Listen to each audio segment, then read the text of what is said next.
Tonight, identified. A missing person is Dawson Creek's second murder victim of the year. Official recount. A winner is declared in the Tumbler Ridge by-election. And flight status. Passengers flying from Fort St. John delayed.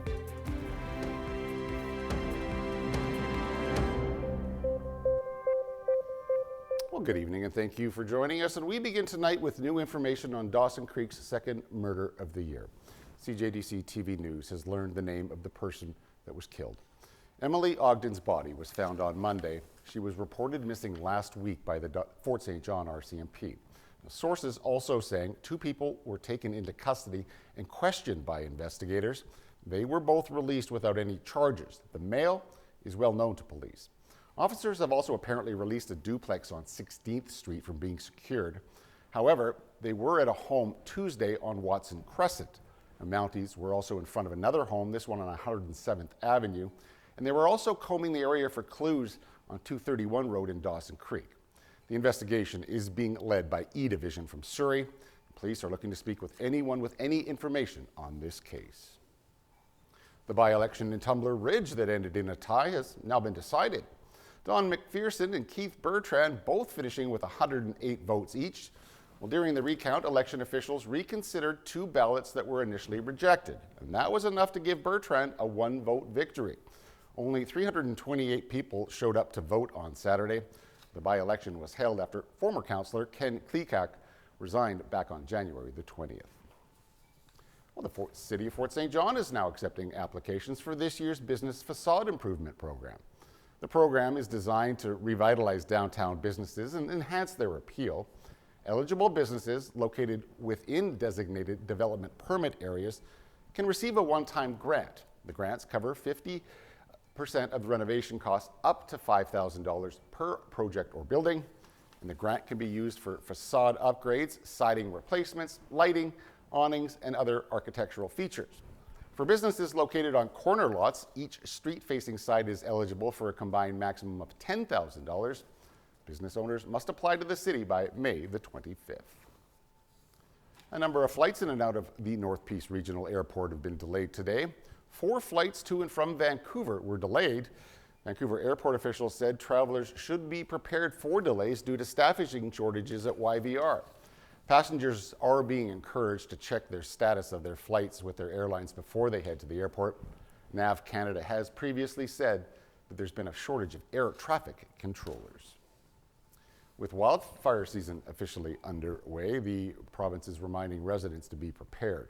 The BC Wildfire Service says the province could see an active spring wildfire season due to drought conditions. The service is warning of a higher fire risk unless there's significant and sustained rainfall in the near future. British Columbians are being urged to be prepared with things like go bags and to have an insurance policy in place. And the coming spring runoff and the prospect of extreme heat or rain events could also lead to flooding in some areas of the province. A BC wildlife guide will spend 30 days in jail after BC's top court upheld his conviction for killing 2 black bears. Ryan Owen Miller was found guilty of killing a black bear outside of hunting season and killing a bear younger than 2 years old. Witnesses previously told the judge that back in 2021, Miller shot a mother bear and her cub with arrows in the backyard in Tofino. The wildlife guide appealed his conviction, but this week BC's Supreme Court stood behind his sentence. Miller will spend up to 30 days in jail and will have to pay an $11,000 fine. Striking Life Lab workers marched on the BC legislature today, and they had a message for British Columbians and the province. No justice, no peace. No justice, no peace. 1,200 Life Lab employees across the province have been on rotating strike since mid-February without a contract. The union says it wants Quest Diagnostics, that's the American-based company who purchased Life Labs back in August, to agree to higher wages. They're looking for comparable wages to those in the public sector, as well as an increased staffing levels.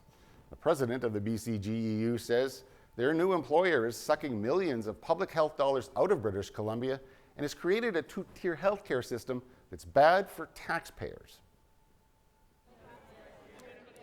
The other day, the Premier announced that they wanted a review of American contracts. This is the first one to look at. We're seeing patient care eroded, working conditions eroded below the public standard. We need the government to act. There's no reason why over $300 million a year of British Columbia tax dollars should be going to an American for-profit health corporation for a degraded level of service and lower wages and benefits for the workers.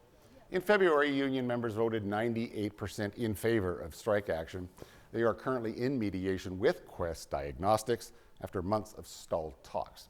As a designated essential service, LifeLab workers have had to go on rotating job action.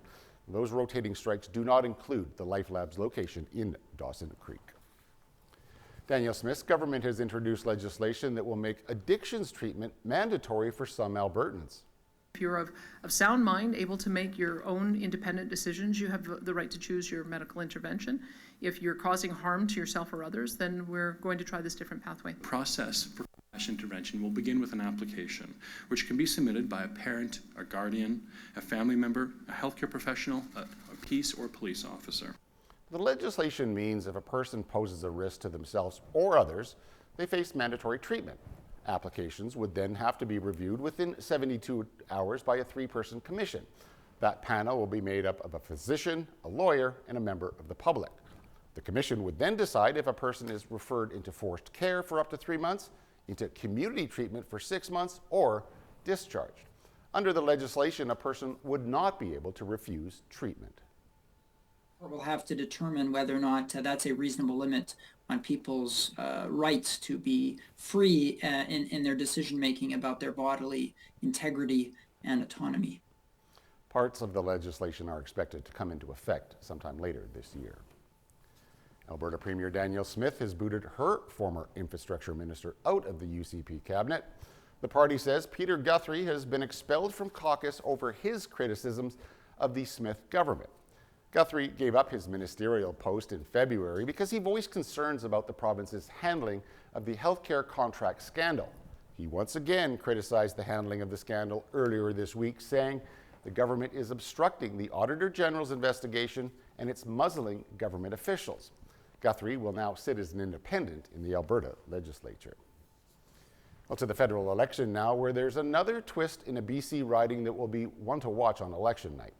Former Conservative MP Ed Fast is endorsing independent candidate Mike de Jong as his successor in the riding of Abbotsford South Langley. In a statement, Fast says, quote, "Democracy lost out when the Conservatives chose Sukhman Gill, a 25-year-old blueberry farmer, as their candidate instead of de Jong. De Jong won 8 terms in the BC legislature and he held cabinet posts including finance and forestry. He announced last month he would be running as an independent in the riding after the Conservative Party of Canada disqualified him as a candidate but didn't tell him why. And the stage looked different than originally planned today as Canada's major party leaders squared off in the French-only debate. The Green Party had its invitation rescinded in the midst of what looks like a 2-horse race. The polls have had the Liberals and the Conservatives way out in front. And as Tim Brooke reports, it's leaving some voters feeling like they don't belong.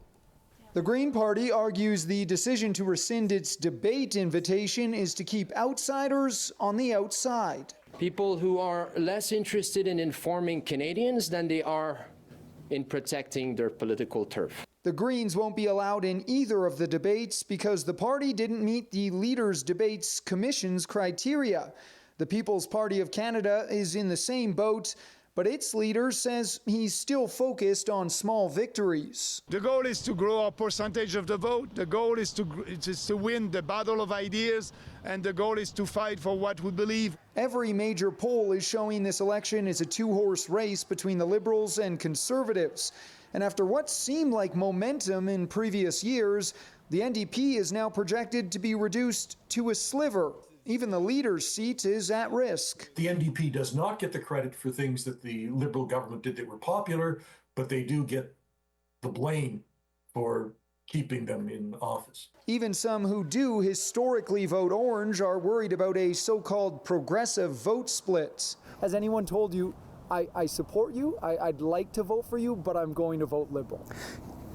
Most of the conversations we have are exactly like that. There's a lot of lawns you're going to start seeing where we have both a red and an orange sign on it from the same people because they're in turmoil. They're trying to make this decision. One NDP candidate believes a move to proportional representation would allow those with big ideas and not just big money to make inroads. Still, she's confident running a strong campaign can change the two-party projections, or at least help those outsiders next time around. At the end of the day, it's also about laying that groundwork and getting the grassroots effort in place. Election Day is April 28th.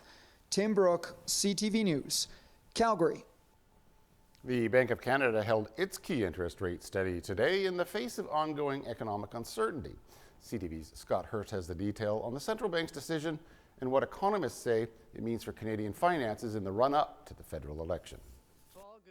Buckle up. The Bank of Canada is preparing for a bumpy ride. A lot has happened since our March decision 5 weeks ago. As the White House continues to drive global market turmoil, the Donald Trump trade war is causing Canada's central bank to pump the brakes on interest rate cuts, halting a streak of 7 straight reductions. The path for U.S. trade policy remains highly unpredictable. And that unpredictability has the Bank of Canada holding its benchmark interest rate at 2.75%. But even now, we're already seeing Canada's economy take a hit as tariffs and uncertainty pull down consumer confidence and weaken business spending in the first quarter. How do you predict the future when you have no idea in the chaos of a trade war? Bank of Canada Governor Tiff Macklem is highlighting 2 scenarios that could play out. One possibility is that most of the tariffs are negotiated away and don't cause long-term harm to the overall economy. But the second possibility is much more dire. It would see the Canadian economy suffer severe consequences from a long-lasting global trade war. The dramatic protectionist shift in U.S. trade policy and the chaotic delivery have increased uncertainty, roiled financial markets, diminished global growth prospects, and increased inflation expectations. The Bank of Canada says it is committed to keeping inflation under control even in the chaos, but all the economic uncertainty has consumers caught in the middle. It certainly means that if you're renewing a mortgage, if you're trying to get a car loan or something like that, that's not going to become cheaper. If you've got a variable rate mortgage, it's not going to become cheaper. The next interest rate announcement from the Bank of Canada is on June 4th, more than 5 weeks after the federal election, meaning whichever party wins, they'll have more than a month to tackle Trump's tariffs before the central bank's next decision. Scott Hurst, CTV News, Toronto. The Keystone Pipeline is back in operation after an oil spill in North Dakota last week. A rupture caused more than 500,000 liters of oil to spill onto farmland. The Calgary-based South Bow Corporation says it has repaired and replaced the impacted pipe and it's recovered most of the oil. South Bow says it's now working to clean up soil at the site of the rupture. It says the pipeline is pumping at a lower pressure as it returns to service. The pipeline runs from southeast of Edmonton all the way to the U.S. Gulf Coast. And a judge in the United States says probable cause exists to hold officials in the Trump administration in criminal contempt for deportation flights. Judge Boasberg says he's the Chief Justice of the Washington Federal Trial Court, and he says that the first step in collecting sworn statements from people attesting that officials decided not to turn around planes carrying migrants to El Salvador on March the 15th. And the judge warned he could refer the matter for prosecution if the administration does not purge its contempt. Boasberg said that administration could do just that by returning those who were sent to a prison in El Salvador. That was in violation of his order. The Trump administration says it will appeal and it will not facilitate the return of a migrant who officials do admit was sent to El Salvador by accident. Members of the World Health Organization have reached a deal on how the global community will tackle pandemics in the future. Under the agreement, governments are required to make sure that pandemic-related drugs, therapeutics, and vaccines are globally accessible. And that's a first for an international health agreement. The pact draws on lessons learned from the COVID-19 pandemic. Now, the United States is not bound by the agreement, as President Trump has begun the process of withdrawing the country from the WHO. All right, please do stay tuned. I'll be right back with a look at weather.